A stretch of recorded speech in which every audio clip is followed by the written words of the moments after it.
Hello students, जय श्री कृष्ण। आप सबका स्वागत है। आज मैं आपके लिए लेकर आया हूँ क्लास 7th हिस्ट्री का चैप्टर 2। पहली बार हिस्ट्री सब्जेक्ट पे वीडियो बना रहा हूँ। हिस्ट्री का चैप्टर 2 हम इसे समझते हैं। इसे समझने से पहले बिल्कुल हमेशा की तरह, हर वीडियो की तरह हम पहले कुछ बेसिक टर्म समझेंगे, जिससे लेसन इजीली और फटाफट हमें समझ में आ जाए। ठीक है, सबसे पहले हम अपनी बुक का नाम देखते हैं। हमारी बुक का नाम क्या है? बुक का नाम का इस चैप्टर से नहीं, हर चैप्टर से बहुत बड़ा रिलेशन है। बुक का नाम है आर पास्ट्स। पास्ट में एस भी लगा है, प्लूरल आर पास्ट्स। पास्ट तो एक ही है सबका, फिर इसका नाम पास्ट्स क्यों? वो इसलिए क्योंकि ये सबका पास्ट है, यानी कि ये किंग्स का भी पास्ट है, ये जनरल पब्लिक का भी पास्ट है, ये हमारी कल्चर और रिलीजन का भी पास्ट है, और ये हमारे कंट्री की जोग्राफिकल और इकोनॉमिकल कंडीशन का भी पास्ट है। इसी आर पास्ट में हम हर तरह का स्टडी करेंगे। ये हमारे पास्ट में किंग कैसे होते थे, जनरल पब्लिक का लाइफ स्टाइल क्या था, हमारे कल्चर और रिलीजन कैसे थे, और हमारे देश की, हमारी कंट्री की, जिसे वास्तव में इंडियन सब कंटिनेंट कह सकते हैं हम उस समय के लिए, क्योंकि उस समय पूरा इंडियन सब कंटिनेंट ही पूरा इंडिया था, यानी पूरा भारतवर्ष, जिसमें आज का अफ़गानिस्तान, पाकिस्तान, बांग्लादेश, बर्मा यानी म्यांमार, नेपाल, भूटान सभी कुछ शामिल था, तिब्बत। इसलिए इसे नाम दिया गया है इंडियन सब कंटिनेंट हिस्ट्री, पूरे भारतीय उपमहाद्वीप की इतिहास। और ये सब कंट्री आज भी भारतीय उपमहाद्वीप में ही गिनी जाती हैं। इसलिए इस बुक का नाम है आर पास्ट्स, और इसलिए हमने इसे नाम दिया इंडियन सब continent history, not only Indian history, Indian सब कंटिनेंट, पूरे भारतीय उपमहाद्वीप की। अगर हम देखते हैं इंडियन सब कंटिनेंट हिस्ट्री को, तो हम इसे 3 पार्ट में डिवाइड करते हैं: एंशिएंट, मेडिवल और modern. Ancient India, medieval India और मॉडर्न इंडिया। एंशिएंट इंडिया तो फ्रॉम स्टार्टिंग से 6th सेंचुरी तक है। 6th सेंचुरी, इसमें हम क्या क्या पढ़ते हैं? Stone age, Indus valley civilisation and Maurya, Gupta and Vardhan dynasties. ये सब हम 6th क्लास में पढ़ चुके हैं।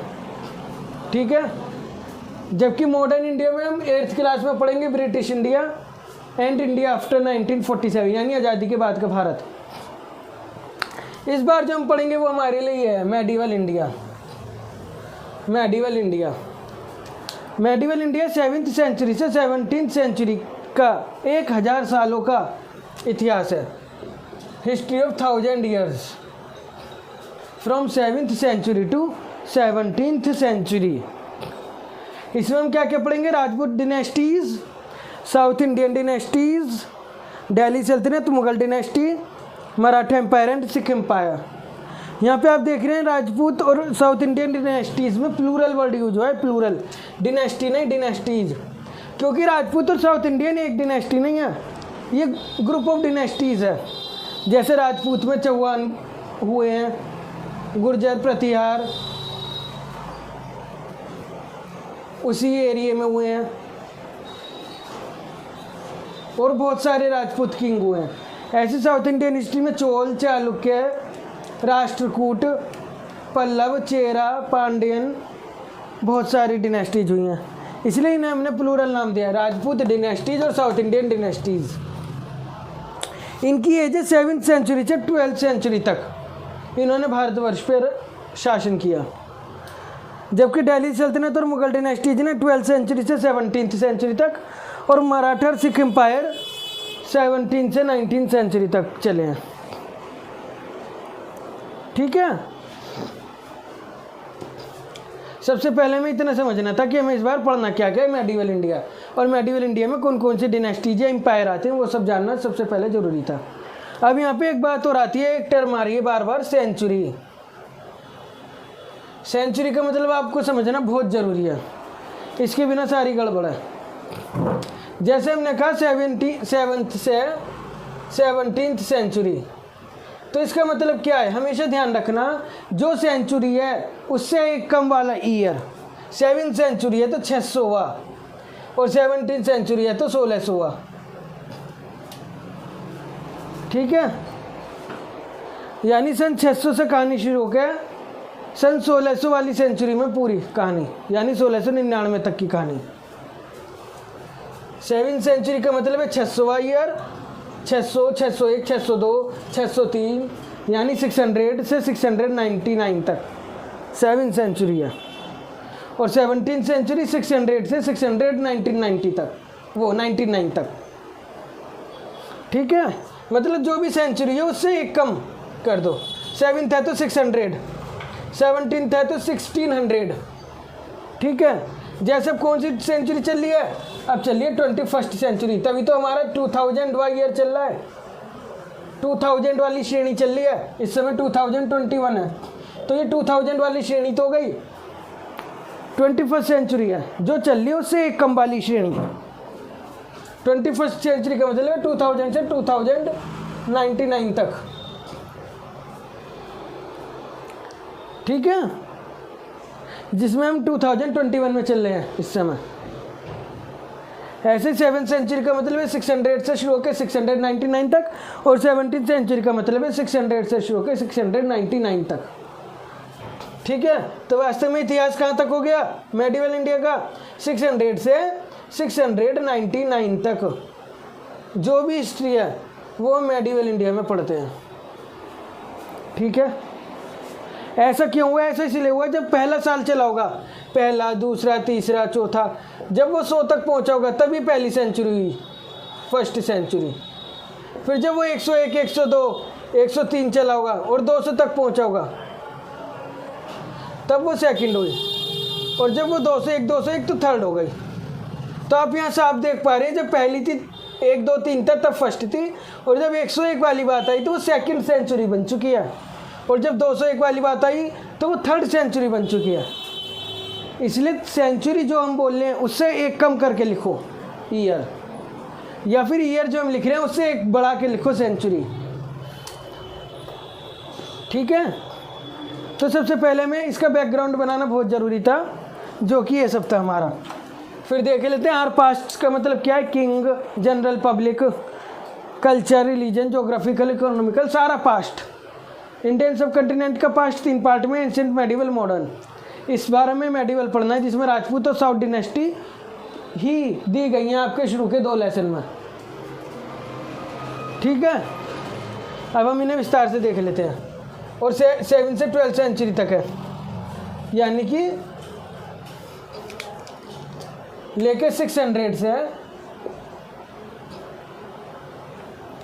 या 1199 तक।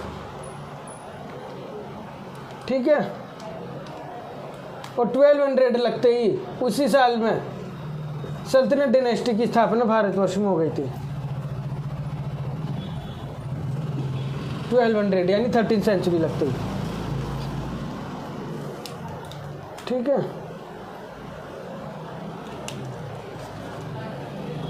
अब मैं रफ कर रहा हूँ जिससे हम आगे का देख लें।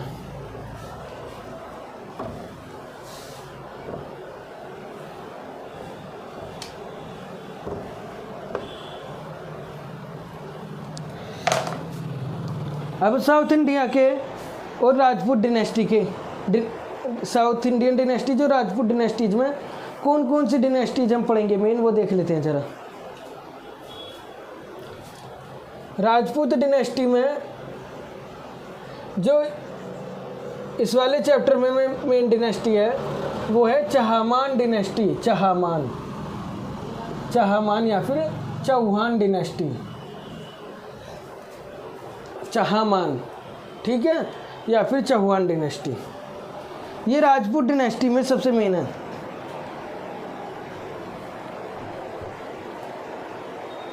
इनका एरिया कहाँ था, इनका एरिया याद रखना दिल्ली एंड अजमेर में था। मतलब अजमेर और दिल्ली वाला ये पूरा एरिया इनके अंडर में था। अजमेर यानी राजस्थान में, और दिल्ली अपना कंट्री की इस समय कैपिटल है ही। ठीक है, यानी कि इससे पता चला है राजस्थान, दिल्ली और वेस्ट यूपी, ये सब एरिया इनके पास था। राजपूत डिनेस्टी, चहामान, चौहान यानी कि। ठीक है,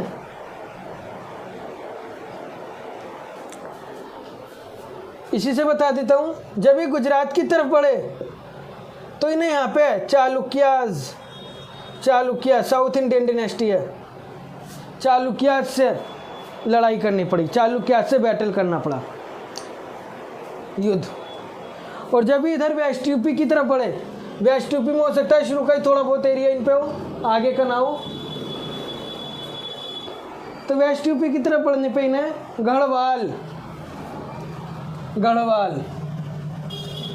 गढ़वाल डिनेस्टी से इन्हें लड़ना पड़ा।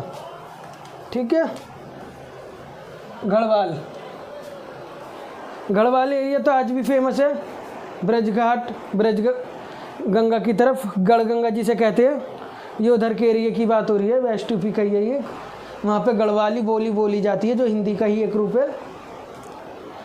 तो इधर इन्हें गढ़वालों से लड़ना पड़ा और इधर इन्हें चालुक्या से। लेकिन बीच का जो ये एरिया था, राजस्थान, दिल्ली और थोड़ा बहुत यूपी हो सकता है, हरियाणा, पंजाब, थोड़ा बहुत, वो सब इनके अंडर में था। ठीक है, अब राजपूत डिनेस्टी में जो सबसे मेन किंग हुआ है वो हर कोई जानता है, उसका नाम, मतलब उनका नाम पृथ्वीराज चौहान, जिन्हें यहाँ पे पृथ्वीराज थर्ड कहा गया है, पृथ्वीराज थर्ड या फिर पृथ्वीराज चौहान। इनके ऊपर एक सीरियल भी आया हुआ है पहले टाइम में, पृथ्वीराज चौहान, काफ़ी फेमस सीरीज थी स्टार प्लस की।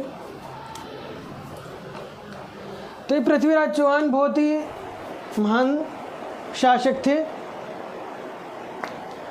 और इनका जो शासनकाल रहा है वो 1168 से है 1192 तक रहा है। ठीक है,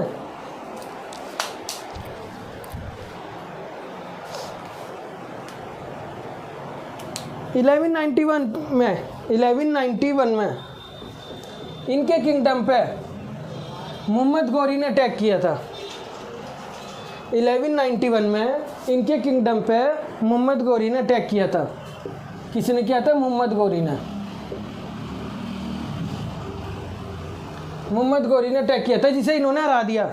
17 बार इन्होंने मोहम्मद गौरी को युद्ध में हराया था। ये अफगानिस्तान से आया था मोहम्मद गौरी। कहाँ से आया था? अफगानिस्तान से। उसे इन्होंने हराया था, लेकिन 1192 में मोहम्मद गौरी ने छल से ही हरा के अफगानिस्तान ले गया, जहाँ पे इन्होंने शब्द वेदी बाण विद्या से उसे मार दिया था। ये थोड़ी एक्स्ट्रा नॉलेज है जीके के लिए। ठीक है, तो राजपूत डिनेस्टी में हमें इतना याद रखना है कि ये चाहमान चौहान डिनेस्टी है। इसमें मेन जो दिल्ली और अजमेर में आसपास का एरिया इनका था। ईस्ट में इन्होंने गुजरात की तरफ जब बढ़े ईस्ट में, तो चालुक्य से इन्हें लड़ाई करनी पड़ी। सॉरी, ये तो भारत का वेस्ट है, वेस्ट में, और भारत के ईस्ट में जब ये बढ़े तो वेस्ट यूपी में गढ़वालों से इन्हें लड़ाई करनी पड़ी।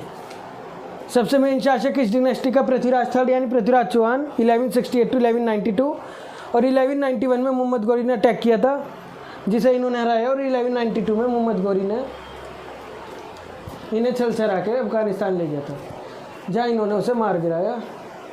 ओके, ये राजपूत डिनेस्टी का इतिहास है जो इस चैप्टर में दिया गया है।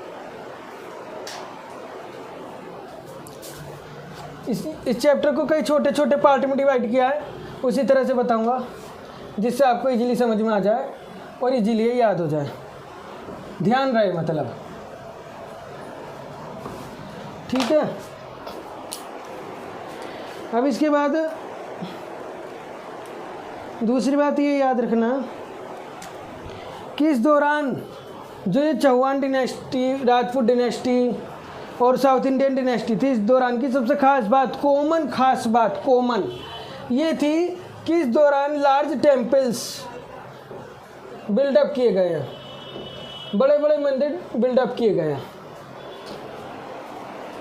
ठीक है, और दूसरी खास बात ये थी कि other Kings attack on temples, जो दूसरे राजा थे या फॉरिनर्स थे वो इन्हीं टेम्पल्स पर अटैक करते थे, क्योंकि ये उसी समय सेंटर होते थे वास्तव में। क्या होते थे ये टेम्पल? ये केवल टेम्पल नहीं होते थे बल्कि सेंटर ऑफ एम्पायर, मतलब एक तरह से एम्पायर, साम्राज्य जो होता था, राज्य, डिनेस्टी या फिर राजा का राज्य, उसका सेंटर होते थे। बहुत बड़ा रोल था मंदिरों का उस समय शासन में। वो किस तरह से था ये आगे समझेंगे, पहले समझ लेते हैं बात कि दूसरे जो किंग्स थे वो टेम्पल्स पर ही अटैक करते थे। इसलिए तो इसी सीरीज में एक नाम बहुत फेमस है, सबको पता है, महमूद गजनी। महमूद गजनी एक अफगानिस्तान से आया था, ठीक है। इसने 997 से 1030 तक भारतवर्ष पे हर साल अटैक किया। हर साल इसने अटैक किया और केवल टेम्पल्स पे ही अटैक किया इनने, क्योंकि इसे पता थी यहाँ की रीढ़ की हड्डी क्या है, टेम्पल्स। तो इस सीरीज में एक बहुत फेमस टेम्पल है हमारे देश का, सोमनाथ टेम्पल, सोमनाथ मंदिर, जो कि गुजरात में समुद्र किनारे है, अरब सागर के किनारे। उस पर इन्हें अटैक किया और वहाँ से काफ़ी सोना गोल्ड लूट के ले गया। और फिर अफगानिस्तान जाके इसने उसी सोने से गजनी अपनी कैपिटल बसाई। इसका नाम भी गजनी और इन्हें कैपिटल भी गजनी नाम से ही बसाई अफगानिस्तान में, आधुनिक अफगानिस्तान, ठीक है। वहाँ पे इन्हें बसाई। सबको पता है सोमनाथ टेम्पल का उद्धार किसने कराया है आज के टाइम में? सरदार पटेल ने। सरदार पटेल ने आज़ादी के ठीक बाद इस मंदिर का पुनर्निर्माण कराया था, जिसे मोहम्मद गजनी ने सन 1030 यानी 1030 में तोड़ दिया था। उस समय मंदिर पूरे सोने का बना हुआ था, ठीक है। दूसरी बात, इस महमूद गजनी ने भारतवर्ष के ऊपर एक बुक लिखने के लिए कहा, यहाँ की संपदा, यहाँ की प्रॉस्पेरिटी को देखकर, यहाँ का सब कुछ देखकर। और वो उन्होंने कहा अल बिरूनी को, किसे कहा? अल बिरूनी, अल बिरूनी को।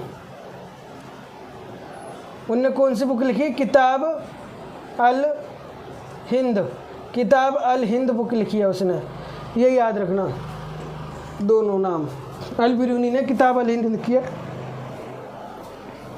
ये भी ध्यान रखना, अरबी लैंग्वेज में लिखी है, अरबी। अरब देश से आने के कारण ये लैंग्वेज अरबी कहलाई है, ठीक है। तो ये इस चैप्टर का एक छोटा सा दूसरा पार्ट था, सोमनाथ टेम्पल से जुड़ा हुआ, ठीक है।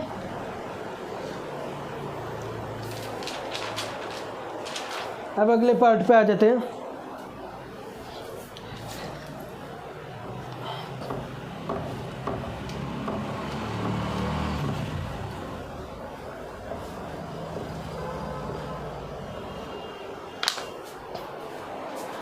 हमारे यूपी में हम यूपी के रहने वाले हैं। हमारे यूपी में एक बहुत फेमस सिटी है कन्नौज।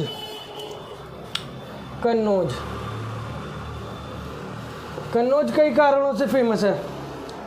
पहली तो इसलिए कि यहाँ का जो किंग था जयचंद, वो बहुत बड़ा गद्दार था। उसी ने मोहम्मद गौरी को बुलाया था पृथ्वीराज चौहान पर अटैक करने के लिए।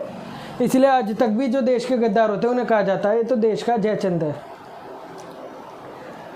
दूसरी, कन्नौज जो एरिया है आज के टाइम में वो इत्र प्रोडक्शन यानी परफ्यूम बनाने के लिए फेमस है, सेंट बनाने के लिए फेमस है। लेकिन इस चैप्टर में जो हम पढ़ रहे हैं उस समय में क्यों फेमस है? कन्नौज एरिया जो है गंगा और यमुना रिवर के बीच में है, यानी इन दोनों के बीच में जो वैली है जिसे हम नॉर्थ इंडियन प्लेन कहते हैं, गंगा यमुना वैली, इन दोनों के बीच में है। और ये वाला एरिया ट्रेड की दृष्टि से, ट्रेड यानी व्यापार, उस समय बहुत फेमस था। और ये सिल्क रूट का एक सेंटर था। सिल्क रूट में आपको बता दूं कि उस समय में भारत और चाइना में सिल्क का बहुत बड़े स्तर पर उत्पादन होता था, प्रोडक्शन। और वो सिल्क रूट से यूरोप तक जाता था। सिल्क रूट भारतवर्ष चाइना से होते हुए, अफगानिस्तान से, ईरान, इराक, इधर अरब देशों से होते हुए फिर समुद्री मार्ग से यूरोप तक पहुंचता था। ये सिल्क रूट था। तो भारत में कन्नौज इसका मेन सेंटर था। सिल्क रूट का। इसलिए जो किंग्स हैं उस समय के डिनेस्टीज किंग्स, वे सब ये चाहते थे कि कन्नौज पर उनका अधिकार हो ताकि उन्हें ज़्यादा से ज़्यादा लाभ मिल सके, क्योंकि ये इतनी मेन सिटी थी। ठीक है, तो यहाँ पे कौन कौन लड़ते थे, ये 3 नाम जरूर याद रखना कन्नौज के लिए लड़ने वाले। गुर्जर प्रतिहार एक डिनेस्टी है, ये एक ही डिनेस्टी है, गुर्जर प्रतिहार एक ही नाम है ये। ठीक है, दूसरा राष्ट्रकूट, राष्ट्रकूट ये भी साउथ इंडियन डिनेस्टी है। ये तो राजस्थान की है Gurjar Pratihara dynasty, South Indian dynasty. Rashtrakuta South Indian dynasty, ये तो राजस्थान की है। ये साउथ इंडियन डिनेस्टी है राष्ट्रकूट। इन सब का इतिहास भी पढ़ेंगे इस चैप्टर में। और एक है पाल डिनेस्टी, ये बंग यानी बंगाल एरिया की है, बंगाल एरिया की डिनेस्टी। ये तीनों कन्नौज के लिए आपस में युद्ध करते रहते थे, इसलिए इस युद्ध को यहाँ पे नाम दिया गया ट्राईपार्टाइट स्ट्रगल। क्या नाम दिया गया है? Tripartite struggle. ट्राईपार्टाइट स्ट्रगल, त्रिपक्षीय संघर्ष, यानी कि 3 राजाओं का संघर्ष, 3 डिनेस्टीज का संघर्ष, ट्राईपार्टाइट स्ट्रगल। ठीक है, तो उस समय युद्ध होते रहते थे, आपस में लड़ते रहते थे राजा। वो केवल इसलिए कि वे भी, हर राजा चाहता था मेरा किंगडम बढ़े, मेरा ऐसे राज्य पे, ऐसे एरिया पे शासन हो जो ट्रेड की दृष्टि से महत्वपूर्ण हो, और इसके अलावा जहाँ पे नेचुरल रिसोर्सेज बहुत हो, नेचुरल रिसोर्सेज यानी संपदा बहुत हो। और ये नॉर्थन प्लेन, गंगा यमुना का नॉर्थन प्लेन जहाँ हम रहते हैं, नेचुरल रिसोर्सेज से बहुत संपन्न है, इस दृष्टि से बहुत प्रोस्पेरस एरिया है। मुगल हुए, सल्तनत हुए या कोई भी हो, सब ने इस एरिया से पूरा लाभ लिया है। ठीक है, तो ये इस चैप्टर का तीसरा टॉपिक था मेन, कन्नौज। ये याद रखना आप, यूपी में है। लोकेशन भी देखेंगे अभी सब मैप पे कैसे कैसे है। ठीक है, अब इस चैप्टर के अगले पार्ट पे आते हैं। ये याद रखना, गुर्जर प्रतिहार, राष्ट्रकूट और पाल, यही ट्राईपार्टाइट स्ट्रगल है, और ये गंगा यमुना वैली में है। कन्नौज और सिल्क ट्रेड के लिए, सिल्क रूट के लिए फेमस था, इसलिए यहाँ पे युद्ध होता था। ये क्वेश्चन पूछा गया है बुक में, आंसर नहीं दिया गया, लेकिन मैंने आपको बताया है। ठीक है, अब आता है साउथ इंडिया की कौन कौन सी डिनेस्टी हैं जो इस चैप्टर में बहुत मेन है, जो हमें पढ़नी है। जरा नाम देख लेते हैं इनके। चोल, चालुक्य, राष्ट्रकूट,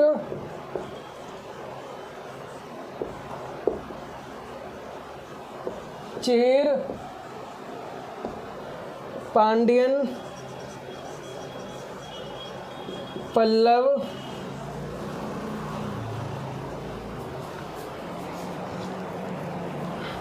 ठीक है, ये सब तो साउथ इंडिया की हैं। और बाकी चौहान, पाल, गुर्जर प्रतिहार, ये सब भी मैंने आपको बता दी। चौहान और गुर्जर प्रतिहार राजस्थान के एरिया की हैं, और पाल बंगाल के एरिया की है। ये सब साउथ इंडियन है, ये सब तो साउथ इंडियन है। ठीक है, और इसके अलावा जो मैंने बता दिया आपको, चौहान, पाल और गुर्जर प्रतिहार। गुर्जर प्रतिहार और चौहान तो दोनों राजस्थान की हैं डिनेस्टीज, और पाल जो है ये बंगाल की है, बंगाल वाले एरिया की। ठीक है, ये सब डिनेस्टीज हम इसमें पढ़ेंगे इस चैप्टर में। ठीक है, ये बात याद रखना कि इस समय जो राजा हुए हैं इस डिनेस्टी में, किंगडम्स और किंग्स, उनकी कुछ कॉमन प्रॉपर्टीज़ हैं, ज़रा वो देख लेते हैं हम पहले। इनकी कुछ कॉमन प्रॉपर्टीज़ हैं। क्या क्या? इन्होंने अपने आप को महाराजाधिराज, महाराजा अधिराज और त्रिभुवन चक्रवर्तीन, त्रिभुवन यानी तीनों लोगों का, चक्रवर्तीन, आदि आदि एटसेट्रा एटसेट्रा टाइटल्स से अपने आप को नवाजा। मतलब ये सब टाइटल वे अपने लिए कहते थे खुद ही। ठीक है,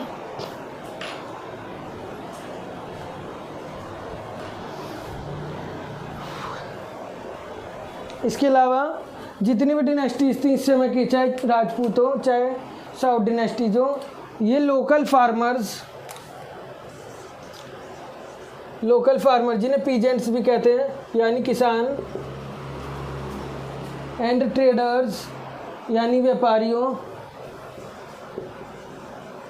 एंड ब्राह्मण्स, इन पे डिपेंड होती थी। क्योंकि अक्सर क्या होता था, इनमें से कुछ पीजेंट्स या फिर ट्रेडर्स या फिर ब्राह्मण्स काफ़ी पावरफुल हो जाते थे अपने लोकल एरिया में, और वहाँ के वे अपने आप को सब कुछ सर्वे सर्वा घोषित कर देते थे, जिसे क्या कहते थे, जब ये पावरफुल हो जाते थे, अगर ये पावरफुल हो जाते थे तो उन्हें कहते थे सामंत, सामंताज। तो ये उन पर डिपेंड हो जाते थे फिर किंग, क्योंकि लोकल वाले को अपने प्रभाव में लेना बहुत ज़रूरी होता था, और आज भी होता है। जैसे हम देखते हैं बड़ी बड़ी पार्टियाँ ये लोकल लेवल पे जो अपने चुनावी प्रत्याशी उतारती हैं, उम्मीदवार, वो लोकल एरिया की कोई प्रभावशाली व्यक्ति को ही उतारती है। अभी होता है नहीं कि मोदी जी जिस कुर्सी पे बैठे उसे जीत लें, ऐसे भी हो सकता है कि किसी एरिया में कोई और ही कुछ ज़्यादा ही प्रभावशाली हो पुराने टाइम से ही, जैसे गोरखपुर से योगी जी थे तो वो वहीं से उतरे। ऐसे मैंने केवल वर्तमान का एग्जाम्पल दिया है, पुराने समय में भी ऐसे ही होता था। उन्हें सामंत कहते थे, जिन्हें आज उम्मीदवार कह देते हैं पार्टियों का। ठीक है, जब तक हम हिस्ट्री को आज से नहीं जोड़ेंगे तब तक सीखेंगे नहीं, ध्यान नहीं रख पाएंगे। ओके, तो ये उन पर डिपेंड होते थे।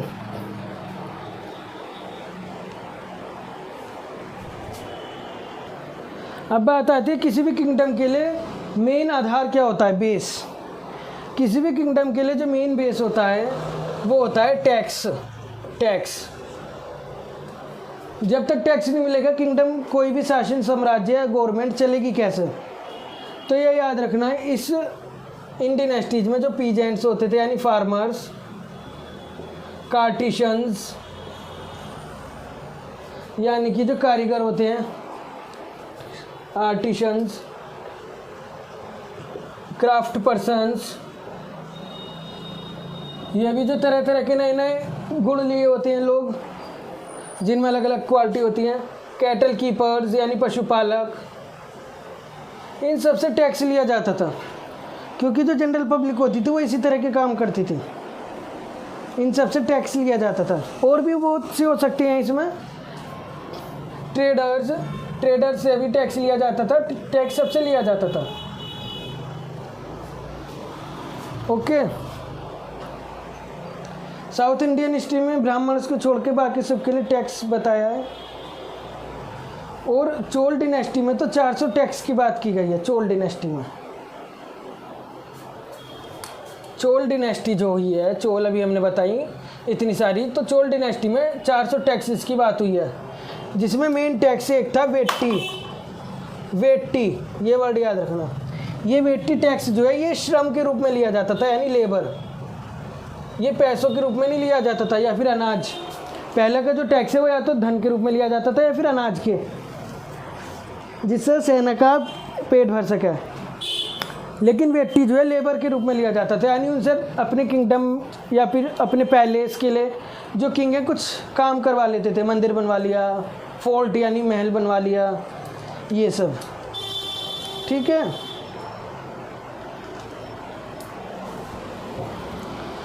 क्या करवा लिया, टेम्पल बनवा लिए, फोर्ट्स बनवा लिए, टेम्पल फोर्ट्स। टेम्पल उस समय मेन भूमिका में थे, बिल्टअप बनवा लिए, तो ये लेबर टैक्स हो जाता था उनका। और जो ट्रेडर्स हैं, ट्रेडर्स, इनसे सीधे कोई वस्तु ले ली जिसका भी वे ट्रेड कर रहे हैं, थिंग्स जिसका भी वे ट्रेड कर रहे हैं वो ले ली कुछ मात्रा में। ठीक है, ये सब टैक्स होते थे उस समय के।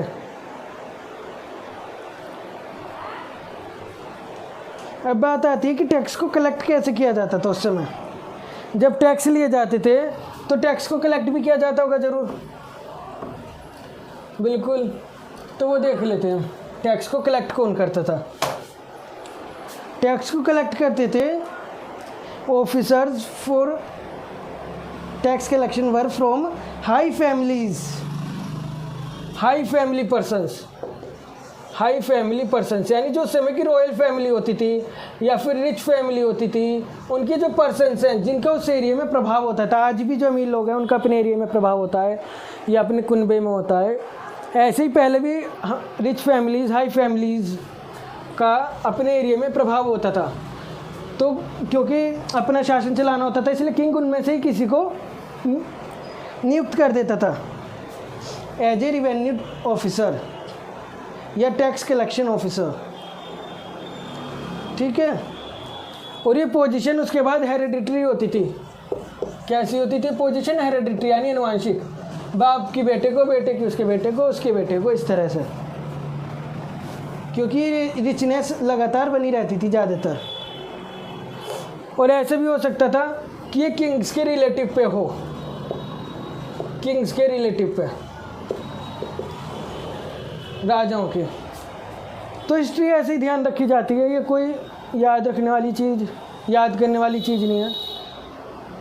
इसमें सब बातें ऐसे ही होती हैं एक दूसरे से जुड़ी हुई और जनरल सी, बस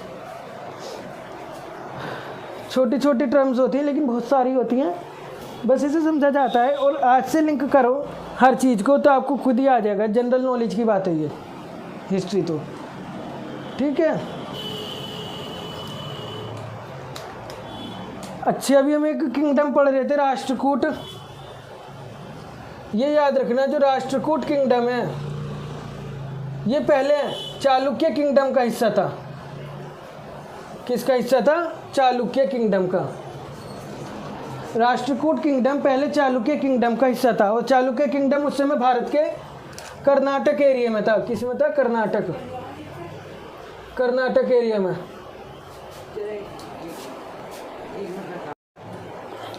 राष्ट्रकूट डिनेस्टी चालुक्य डिनेस्टी का पार्ट थी जो कर्नाटक में है। लेकिन राष्ट्रकूट में ये काफ़ी साहसी, वेरी करेजियस किंग हुआ दंती दुर्ग। कौन हुआ? दंती दुर्ग। दंती दुर्ग, उस दंती दुर्ग ने चालुक्य किंग को हरा के अपने अलग राष्ट्रकूट डिनेस्टी की स्थापना की और हिरण्यगर्भ नामक रिचुअल उनने परफॉर्म किया, यानी हिरण्यगर्भ नामक यज्ञ कराया उसने जीतने के बाद। ये भगवान हिरण्यकश्यप, वो भगवान नरसिंह के लिए था। भगवान नरसिंह ने हिरण्यकश्यप को मारा था, तो वहीं से हिरण्यगर्भ रिचुअल आई है। और आपकी बुक में भगवान नरसिंह की एक स्कल्पचर यानी मूर्ति भी दिखाई है साइड उसी पेज पे जहाँ पे दिया गया है। तो राष्ट्रकूट किंग हुआ है दंती दुर्ग, उनने हिरण्यगर्भ रिचुअल की थी और चालुक्य को हराया था, ठीक है। ये याद रखना, वो भगवान नरसिंह का भक्त था जिन्होंने हिरण्यकश्यप को मारा था, ठीक है। तो ये इस लेसन की मेन बातें थी जो मैंने आपको बताई ध्यान रखने वाली।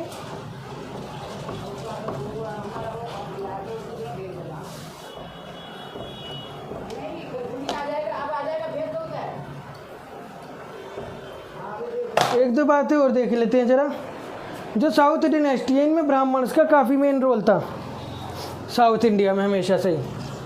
किनका? ब्राह्मण्स, ठीक है, ब्राह्मण्स का मेन रोल था।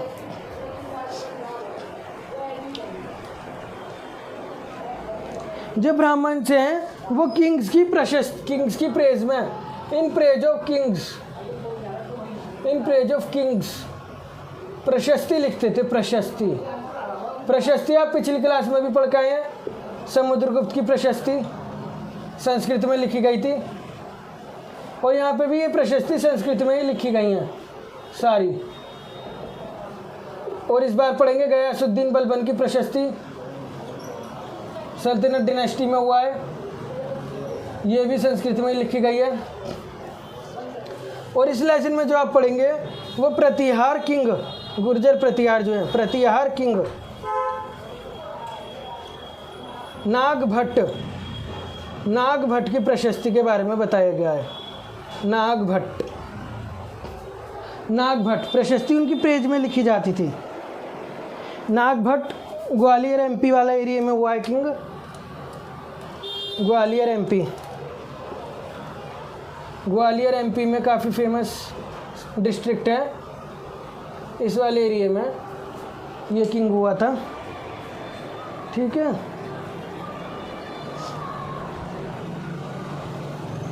और ये किंग्स वगैरह, किंग्स जो हैं ब्राह्मण्स को भी लैंड ग्रांट बहुत करते थे। लैंड ग्रांट यानी भूदान, लैंड ग्रांट्स टू ब्राह्मण्स, अपने जीतने के बाद, सफल होने के बाद। और उनके बारे में जो मेंशन है वो ज़रूर कराते थे कॉपर प्लेट्स पे, कॉपर प्लेट्स पे ये सब कुछ इंस्क्राइब ज़रूर कराते थे, और उस पर उनका पूरा डिटेल लिखवा देते किसे दी जा रही है, किस ब्राह्मण को दी जा रही है। और इस कॉपर प्लेट पे एक रॉयल सील भी लगाते थे, रॉयल सील। बहुत सारी कॉपर प्लेट को बांधने के लिए एक रिंग यूज होता था, और उस रिंग पे रॉयल सील लगा दी जाती थी, यानी शासकीय मोहर कि हाँ भाई ये वाली ज़मीन इसी की है। जैसे आज के टाइम में भी आप जोड़ सकते हैं इसे कि आज के टाइम में कागज़ होते हैं जिस पे अशोक की लाट बनी होती है, सत्यमेव जयते लिखा होता है, जो प्रॉपर्टी के कागज़ होते हैं हमारे भारत सरकार से अप्रूव्ड होते हैं, और लोकल म्यूनिसिपैलिटी से भी अप्रूव्ड होते हैं हमारी, यानी नगर निगम से। ठीक है, तो ऐसे ही उस समय कॉपर प्लेट पे स्क्राइब कराए जाते थे और उन पर रॉयल सील लगाई जाती थी। ठीक है, तो इसमें बताया कि गुर्जर प्रतिहार नरेश जो ये नागभट्ट है, इसका जो किंगडम है वो गुजरात से लेकर बंगाल तक और यूपी और साउथ तक भी फैला हुआ था थोड़ा, यही उसमें लिखा गया है। बस यहाँ पे एक वर्ड और ध्यान रखना, इस लेसन में नाम आया है एक कल्हड़, कल्हड़ पोएट हुए हैं, पोएट। अब इस लेसन में ऐसे ही तोड़ तोड़ के बातें दी गई हैं अलग अलग, जो एक दूसरे से लिंक हो भी रही हैं और कम भी हो रही हैं, इन्हें ऐसे ही ध्यान रखना पड़ेगा। कल्हड़ पोएट, इन्होंने जम्मू कश्मीर के ऊपर बहुत बढ़िया बुक लिखी है। उस समय जम्मू कश्मीर पे किसका शासन था, कौन कौन से किंग हुए हैं, जम्मू कश्मीर जो भारत का मेन मुकुट है, स्वर्ग है, उस पर। तो ये बुक बहुत फेमस है। ठीक है, इस तरह से मैंने आपको यहाँ तक ये आधा लेसन बता दिया है। अगर समझ में आया हो, अच्छा लगा हो तो ज़रूर कमेंट करें, कुछ पूछना हो तो ज़रूर कमेंट करें। और इसके आगे जो आधा पार्ट है चोल किंगडम अ क्लोजर लुक, ये अगली वीडियो में बताऊंगा। ओके, धन्यवाद, ज़रूर बताएं कैसा लगा। जय श्री कृष्ण, जय हिंद, जय भारत।